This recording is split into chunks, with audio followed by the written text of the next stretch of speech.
Ah, d'accord, ok. Donc, merci, je veux, ah, parfait. J'allais vous demander une dédicace, mais c'est bien. Merci beaucoup. Je suis Joël Amobel, je ne sais pas si la question a été abordée ici. Vous aviez programmé le sommet sur le panafricanisme à Lomé, vous l'avez soit annulé ou reporté.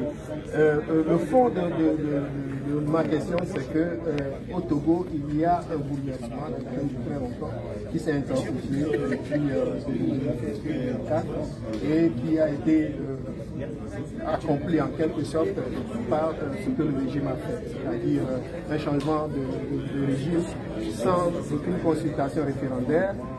Il y a un tollé dans le pays, mais on ne voit pas de changement et il a été raconté que vous êtes derrière ce projet-là, que vous êtes le cerveau derrière ce projet, que vous êtes conseiller de Konya Simbe. Il y a des images qui circulent avec vous dans la proximité de Konya Simbe. Et ma question est de savoir si vous aviez pris conscience de la situation que prévaut au Togo. Si oui, quelle serait votre approche de solution à cette situation-là, parce que le peuple est debout. Alors, je vais répondre à plusieurs volets parce que je n'avais pas obligation de répondre. J'ai tendance à répondre à toutes les questions. La première des choses, c'est que comme disent les Anglais, mon concert n'a jamais été des bagarres intérieures. Jamais. Je n'ai pas un regard, comme je viens de vous le montrer, sur un pays en particulier. Ça, c'est une première chose. Donc, dans tous les pays vous avez des crises permanentes. Dans le mien, on me fait le repos, je ne veux pas parler de Animeur. en permanence. Et le fait de connaître Faure Gnassingbé, si c'est ça qui me condamne à mort, alors je vous donne l'arme pour m'abattre tout de suite. Non, ce n'est pas une condamnation à mort. Parce qu'il y a beaucoup eu d'appels à assassiner. Ah oui. 324 déjà appels à assassiner. Quand une opposition est comme celle-là, je dis que perd mon respect.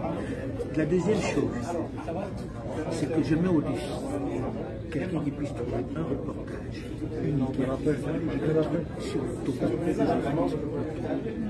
Ça n'est jamais arrivé. Vous aviez dit dans une personne que vous aviez choisi le Togo plutôt pour cette conférence-là du Mansa parce que le Togo est un havre de paix. Et je peux le dire en même temps. Je peux même le dire que c'est un havre de paix. Le problème est que si vous ne laissez pas parler, vous êtes en train de faire comme tous les autres. Vous êtes en train de faire comme tous les autres qui appellent non, pas nécessairement. Et j'ai pas envie de faire ça. C'est pour ça que j'ai la gentillesse de répondre parce que j'avais dit que je n'ai pas envie. J'ai pas envie. Ok. Moi j'ai des amitiés. Il y a des gens dans le monde qui sont mes amis. Je ne choisis pas en fonction de ce que les autres ont pensé ou pas. Mais je n'interfère pas dans l'histoire du Togo. Ça, c'est une première chose. La deuxième chose, c'est que c'est triste que les Togolais puissent penser qu'une personne comme moi, je puisse interférer sur une constitution. Vous me donnez un pouvoir extraordinaire. Or, vous savez très bien qu'il y a non, je ne sais pas. Si vous le savez, arrêtez de jouer aux enfants. Si vous le savez, dites-le nous. Arrêtez de jouer aux enfants. C'est pas à moi de venir vous le dire. Vous savez très bien ce qui s'est passé. Donc, j'ai plus envie de rentrer là-dedans. Ensuite, je dis, si quelqu'un me montre une interview avec Faure ou un reportage de Foucault sur le Togo, ou une interview où je l'aurais manqué, je le mets au défi. Ça, c'est la première chose. La deuxième chose, je ne vais pas me justifier sur mes amitiés. Je suis désolé. Vous ne trouvez pas que votre proximité avec lui peut-être un peu coupable par rapport à ce qui se passe dans le pays? Est-ce que je connais vos amis? Par rapport à la souffrance? Je connais vos amis? Non, mes amis, non. Ben, on parle ici d'un peuple d'Afrique et vous êtes le porte-voix du panafricanisme. Le Togo est une dictature, une vraie dictature en tout cas.